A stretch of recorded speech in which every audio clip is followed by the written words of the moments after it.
Bu düş yerden çek. Düş. Gəldik, çıxdıq. Cumayevin, rəhmətli babanın torpağına, evinə. Evin divarı bu.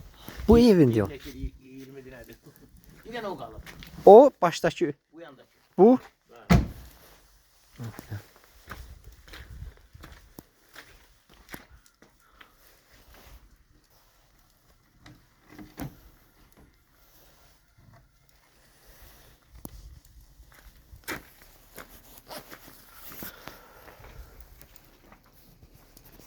Belə çəkim. Heç olmasa babamızdan bir xatirə gördük. Bu daşlar qalıb. Babam bu evdə yaşayıb. Qax rayonu Qaşqaçay kəndi. Uşaq vaxtı.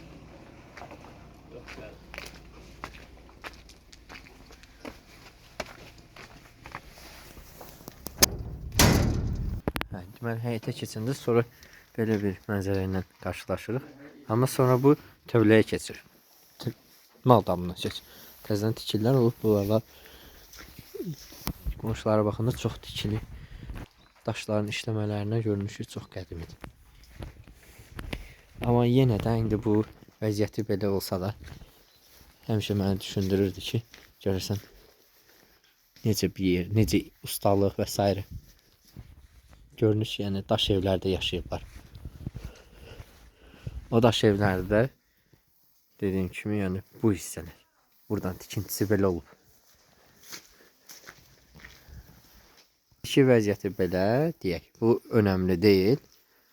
Mənə maraqlı və gələn bu cür tikililərin içərisinə insanların yaşaması. Onlardan biri də babamgil. Qısacası belə. Yəni hal-hazırda bəlkə də bu ağacı baba da görüb. Bilmirəm, onu deyəmərəm, amma bəlkədir. Mənə maraqlı gələn, mən babamın olduğu, yaşadığı, doğulub, böyüdüyü torpaqdayım. Yəni ayağım bu dəqiqə oradayım. O mənə, indi hissiyatı da başqadır. Bir anda gəlir, nə bilim, bir anda gedir. Babam burada yaşayıb. Bu məhəllədə yaşayıb. Mənə də maraqlı gələn bu hissəsi idi.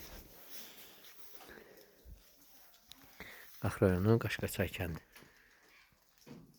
Bu da həmən babadan qalan, babagildən qalan tarixi daşlar. Belə. Allah rəhmət eləsin bütün ölənlərinizə. Allah babama, nənəmə, babalarıma, nənələrimə rəhmət eləsin. Yəni belə. Hələ ki burada videonu saxlayıram. Bir dənə də əvvəl bu taxtanın olma səbəbi o vaxtı zəlzələ, bu yer seismik yer olduğu üçün bircə dəqiqə. Yəni bu seismik zəlzələyə təsiri var, yəni. Bir növ qarşısını alır. Bu da belə bir məlumat olsun. Yəni belə. Deməli, mən hal-hazırda babamın dünyaya gəldiyi məhəllədəyəm, belə deyim. Uşaqlığı keçib, cavanlığı keçib burada. Xatirələri var. Belə. Gəldim, gəzdim. İndi isə